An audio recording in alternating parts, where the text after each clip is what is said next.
In this example, we have a square pyramid with a base length of 40 centimeters and an edge length of 5 times the square root of 41 centimeters. If the volume of a cube is equal to the volume of this pyramid, what is the length of each side of the cube? Alright, so here we are working with a pyramid and a cube. Basically, we need to find the volume of the pyramid so that we can know the volume of the cube, so that we can find the length of the edge of the cube. So let's write down what we know. We know that the volume of a cube is equal to the volume of a pyramid.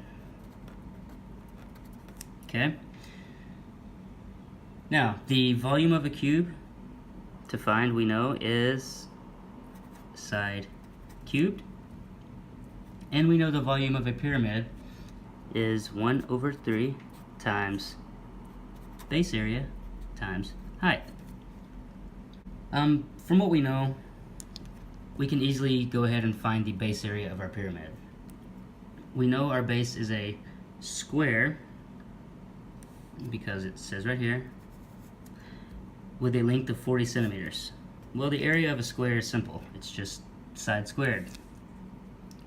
So our base area is going to be equal to 40 squared, which is equal to 1,600 square centimeters.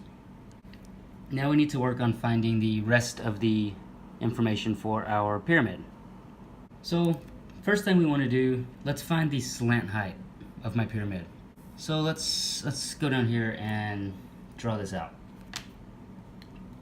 So we have pyramid A, B, C, D, E, and we are looking to find this, the slant height.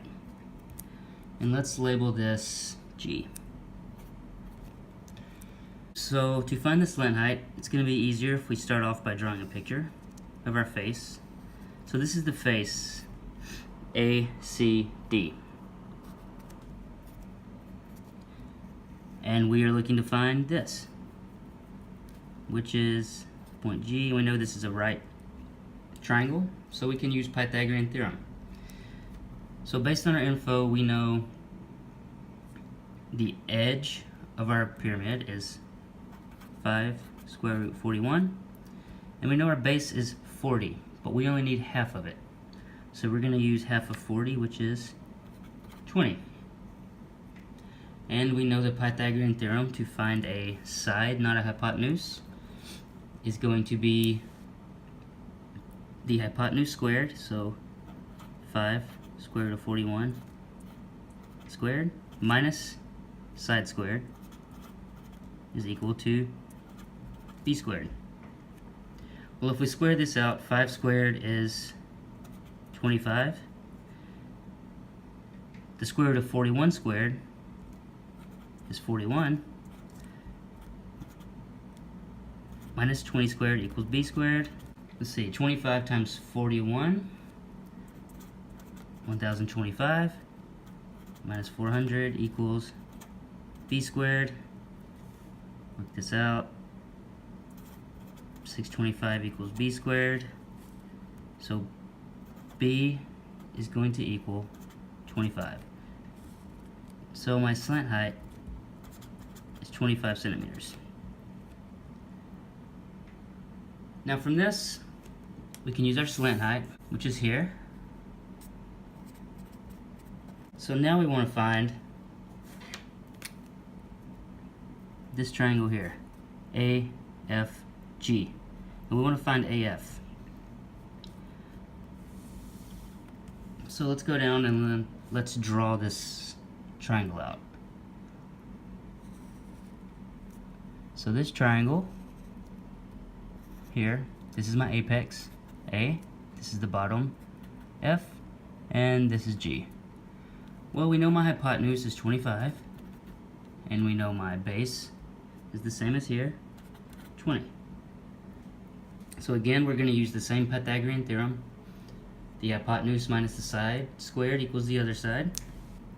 So we have 25 squared minus 20 squared is equal to b squared.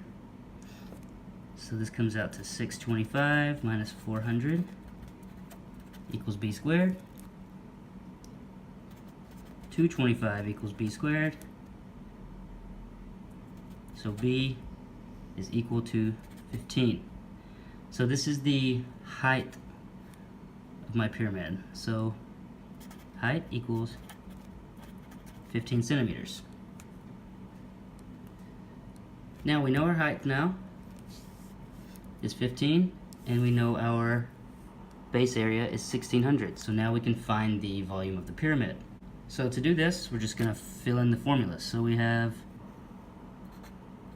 volume equals 1/3 times base times height. So that's going to be 1/3 times 1600 times my height we just found was 15.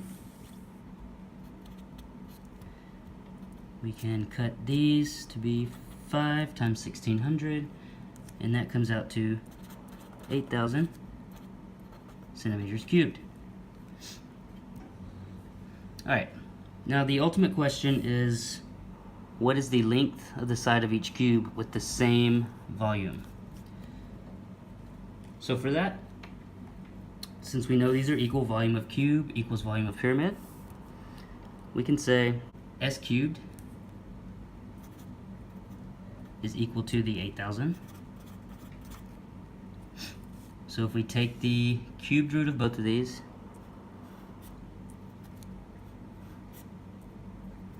we end up with side equals 20 centimeters.